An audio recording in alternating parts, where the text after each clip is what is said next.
শঙ্করপুর থেকে মৎস্য শিকারে গিয়ে মৃত মৎস্যজীবীদের পরিবারের হাতে 5 লক্ষ টাকা করে আর্থিক সাহায্য ও পরিবারের একজনকে সিভিক ভলেন্টিয়ারে চাকরি দেওয়ার কথা বিধানসভায় ঘোষণা করেছেন রাজ্যের মুখ্যমন্ত্রী Suvendu Adhikari.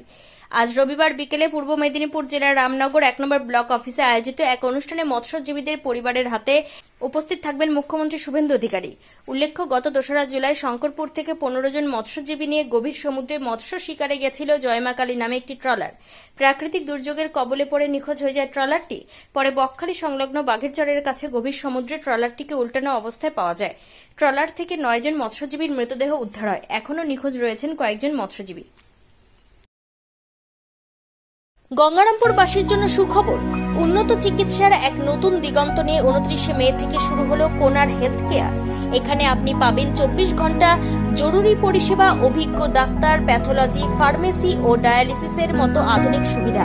General medicine, gynae, শিশু বিভাগ থেকে শুরু করে আইসিইউ ও মডুলার অপারেশন থিয়েটার সবই এক ছাদের তলায় সাশ্রয়ী মূল্যে। আপনার ও আপনার পরিবারের সুরক্ষায় আমরা আছি দিনরাত সবসময়। ঠিকানা Jyoti Basu road, Subhashpalli, ward number 16, Gangarampur. Helpline number 9242720091।